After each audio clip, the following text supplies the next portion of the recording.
Praise the Lord everyone. आप सभी भाई बहनों का इस सुबह की बेला में स्वागत है। आइए आज हम फिर से बाइबल के एक महत्वपूर्ण वचन पर मनन करेंगे।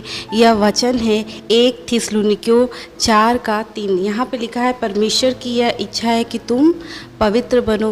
क्या हम अपने जीवन में कभी परमेश्वर की इच्छा को जानने की कोशिश करते हैं? प्रायः मनुष्य अपनी ही इच्छा पर, अपने ही बनाए मार्गों पर चलता है।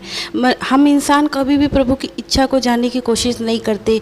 हमें लगता है कि हम जो भी फैसला ले रहे हैं, चाहे वो आत्मिक जीवन से जुड़ा हुआ हो, चाहे वो हमारे रोज़ के दैनिक जीवन, सांसारिक जीवन से जुड़ा हुआ हो, हम किसी भी चीज़ में प्रभु की इच्छा जानने की कोशिश नहीं करते। और यही वजह है, यही कारण है, कभी कभी अक्सर करके हम असफल हो जाते हैं, अक्सर करके हम निरुत्साहित हो जाते हैं, अक्सर करके अगर मैं एग्ज़ाम्पल में बात करूं तो बहुत सी ऐसी शादियां हुई हैं जिसमें न लड़के ने ना ही लड़की ने प्रेयर किया कि हे प्रभु, क्या तेरी इच्छा है कि यह मेरा जीवन साथी बने, और वो शादियां असफल रही। बहुत से ऐसे बिजनेस हैं जिसमें इंसान पूछना ज़रूरी नहीं समझता कि हे प्रभु, क्या यह नौकरी मेरे लिए उत्तम है, सही है या नहीं सही है, या मैं कोई दूसरा बिजनेस करूं, और बाद में वो उस कार्य में असफल होता है। बहुत से ऐसे कार्य हैं जो हम परमेश्वर की इच्छा के विरुद्ध कर ले जाते हैं, या अनजाने में ही सही हम सोचते हैं कि हम जो कर रहे हैं वो सही है, हमारा सोचना सही है, हमारा चुनाव सही है, हम इस चीज़ में निपुण हैं, मैं इस काम को कर लूँगा। लेकिन कभी कभी क्या होता है कि हम उस कार्य में असफल हो जाते हैं। उसका सबसे बड़ा कारण है कि उसमें प्रभु की इच्छा नहीं थी, और हमने प्रभु की इच्छा जानने की कोशिश नहीं की। मैंने भी अपने जीवन में इस चीज़ को महसूस किया है। बहुत सालों पहले मैंने भी इस चीज़ को अपनी लाइफ का मैं एक्सपीरियंस आपसे शेयर कर रही हूँ कि मैं जब कुछ ऐसे कार्यों को करती थी जिसमें ईश्वर की इच्छा नहीं होती थी, तो मैं उस कार्य में असफल हो जाती थी, और मैं प्रभु से पूछती थी कि प्रभु, ये मैंने तो बहुत अच्छे से किया, फिर मैं कैसे असफल हो गई? पर मुझे उस वक्त जवाब नहीं मिला। काफ़ी लंबे समय बाद मुझे इस बात का एहसास हुआ कि क्या कहीं ऐसा तो नहीं कि मैंने परमेश्वर की इच्छा जानना ज़रूरी नहीं समझी। फिर मैंने वचनों पर मनन किया, अध्ययन किया, और मुझे इस बात का एहसास हुआ। तो वाकई में भाई बहनों, बहुत से हमारे ऐसे भाई बहन जो परमेश्वर की इच्छा के विरुद्ध कार्य कर ले जाते हैं। कभी कभी उनको वो खुद का उनका ओवर कॉन्फिडेंस कहता है कि हाँ, तुम एक काम करो, इस काम में सफल हो जाओगे, तुम यहाँ जाओ। हमें एक मित्र भी बनाना है तो परमेश्वर से पूछ के कि क्या प्रभु, यह व्यक्ति मेरे लिए सही है, क्या मैं इससे मित्रता बढ़ा सकता हूँ, क्या मैं इसके साथ एक अच्छा दोस्ती निभा सकता हूँ? क्योंकि वही दोस्त आपको धोखा देकर चला जाता है, वही दोस्त आपको एक दिन ठग लेता है और दुख पहुंचाता है। तो फिर हम रोते हैं बैठ के कि हे प्रभु, मेरे साथ ऐसा क्यों हो गया? तो यहाँ पर प्रभु का वचन क्या कहते हैं? क्योंकि परमेश्वर की यह सबसे पहले तो प्रभु की इच्छा हम सभी मनुष्यों के जीवन में प्रभु की एक योजना है। बिना योजना के तहत प्रभु ने किसी को नहीं चुना। हर एक व्यक्ति के जीवन से प्रभु की अलग अलग योजनाएँ हैं। प्रभु ने हर एक व्यक्ति को अलग अलग कार्यों के लिए अलग अलग योजनाओं के तहत चुना है। लेकिन अफसोस इस बात का कि हम कोई मनुष्य ईश्वर की इच्छा को जाने बगैर हम लोग अपनी इच्छा के अनुसार चलते हैं और हर बार गिर जाते हैं, असफल हो जाते हैं। तो सबसे पहले तो हमें परमेश्वर की यह इच्छा पूरी करनी है कि हमें क्या करना है? पवित्र बनना है। क्योंकि प्रभु क्या चाहता है कि क्योंकि जैसा मैं पवित्र वैसे तुम भी पवित्र बनो। सबसे पहली इच्छा प्रभु की कि हम पवित्र बने। क्योंकि देखिए, हमारे जीवन में जब तक पवित्रता नहीं होगी, हम किसी भी कार्य में अगर ईश्वर की इच्छा के अनुसार भी कार्य करेंगे तो उसमें भी हम अगर अपवित्रता से जीवन जिएंगे तो उस कार्य में भी हम सफल नहीं हो सकते। इसलिए अपने जीवन में सबसे पहला लाइफ में इम्पोर्टेंस देना है पवित्रता को।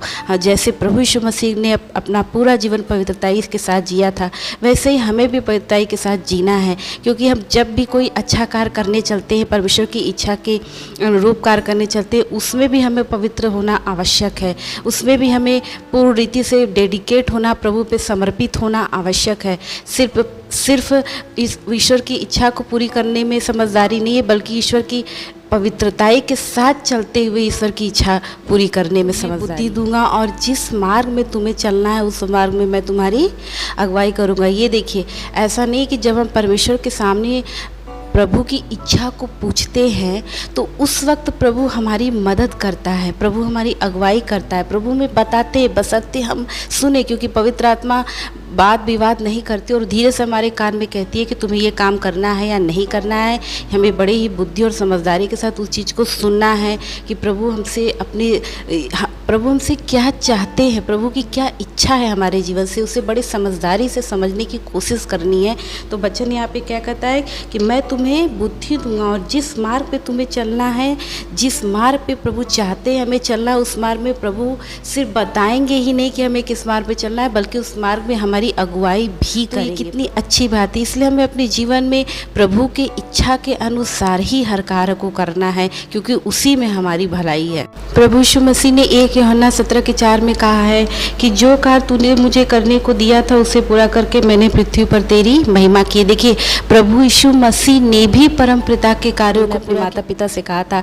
मंदिर में जब उनके माता पिता ढूंढ रहे थे तो उन्होंने क्या कहा प्रभु यीशु मसीह ने कि क्या आपको नहीं पता कि मैं परम पिता के कार्यों को पूरा करने आया हूँ। तो प्रभु यीशु मसीह का एक लक्ष्य था और हमारा भी इस पृथ्वी पर एक लक्ष्य होना चाहिए कि वाकई में क्या, देखिए, एक सांसारिक जीवन, हम आए, खाए, पिए और एक दिन दुनिया से चले गए, शादियाँ की, घूमे फिरे और चले गए दुनिया से। तो ये हमारे जीवन का उद्देश्य नहीं है। हमें जानना है कि प्रभु आपने किस योजना के तहत मुझे इस पृथ्वी पर भेजा है, आपकी इच्छा मेरे जीवन से क्या है, आप मुझसे क्या चाहते हैं। हमारा जीवन एक सांसारिक लोगों के जीवन से अलग और हटके होना चाहिए। हर एक इंसान का ये कर्तव्य है कि वो अपनी इच्छा से ज़्यादा, समाज की इच्छा से ज़्यादा, परिवार की इच्छा से ज़्यादा, अपने मन के कहे हुए, अपने दिल के कहे हुए, अपने दिमाग के कहे हुए इच्छा से ज़्यादा परमेश्वर की इच्छा को महत्व दे। क्योंकि ये स्पष्ट है कि जब जब हम अपनी इच्छा या समाज की इच्छा पूरी करते हैं, मैं ये नहीं कहती कि इंसान को मनमानी जीवन जीना है, इस बात के द्वारा मैं ये बिल्कुल नहीं कहना चाहती, लेकिन जब हम किसी मनुष्य को इतना इम्पोर्टेंस देते हैं या खुद को इतना इम्पोर्टेंस देते हैं कि हमें लगता है कि हमारा फैसला या हमारे सामने वाले व्यक्ति का फैसला मेरे लिए उत्तम है, सही है। नहीं, आपको बोलना है कि प्रभु हमारे माता पिता ने, हमने खुद या हमारे भाई बहन ने या हमारे परिवार के लोगों ने ये मेरे लिए ये फैसला लिया है, मुझे ये पढ़ाई करनी है, मुझे ये नौकरी करनी है, मुझे ये जॉब करना है, मुझे वहाँ जाना है।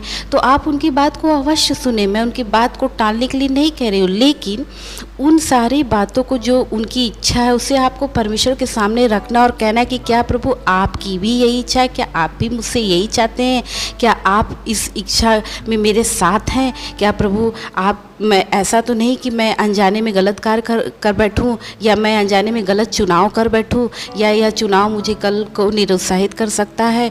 तो अब परमेश्वर अपने लिए हुए फैसले को परमेश्वर के सामने, प्रभु यीशु मसीह के सामने रखना है, और जैसा प्रभु हमें आदेश देते हैं, पवित्र आत्मा के द्वारा हमारे मन में अगुवाई करते हैं, मन में डालते हैं कि यदि ये रास्ता हमारे लिए सही है, तो प्रभु अवश्य उसे हमारे मन में डालते हैं, हमें समझाते हैं वचनों के माध्यम से। हमारे प्रभु हमसे बातें करता है, हमारे हृदय में हर एक बातें बताता है कि हमें क्या करना चाहिए, क्या नहीं करना चाहिए। उसी अनुसार हमें अपने जीवन में फैसला लेना चाहिए। हर मनुष्य के जीवन में 3 प्रकार के चुनाव होते हैं। ये निर्णय हमारा है कि इन तीनों में से हम किसे चुनें। एक परमेश्वर की इच्छा, एक हमारी खुद की इच्छा और एक शैतान की इच्छा। और आप बेहतर तरीके से जानते होंगे कि किसकी इच्छा में को पूरी करने में हम सफल होते हैं और किसकी इच्छा और अपने मनमाने जीवन का क्या नतीजा होता है, ये आप बेहतर तरीके से समझते होंगे। क्यों? क्योंकि बहुत से भाई बहनों के पास अपना खुद का अनुभव है कि जब जब उन्होंने अपनी मनमानी की है या जब जब उन्होंने शैतान के बहकाने पे कोई भी फैसला लिया है तो उसका परिणाम अच्छा नहीं है। इसलिए हमें सबसे पहले प्रभु के सामने अपनी इच्छाओं को रखनी है और प्रभु से पूछना है कि क्या प्रभु इस इच्छा में आपकी भी इच्छा शामिल है। हम लोग क्या गाना गाते हैं, तेरी इच्छा पूरी हो जाए, एक सॉन्ग है, तेरी इच्छा पूरी हो जाए, हाथों में तेरे जीवन है ये, मैं मिट्टी हूँ तू है कुम्हार, मुझको बचा मुझको उठा। वाकई में हमें प्रभु की इच्छा अपने जीवन में पूरी करनी है। इसी में हमारी भलाई है, इसी में हमारा कल्याण है। इस वचन के द्वारा प्रभु आप सभी भाई बहनों को आशीष दे और आज के पूरे दिन प्रभु आपको अपनी सुरक्षा में और शांति और आनंद से भरे। सभी भाई बहनों को जय मसीह की।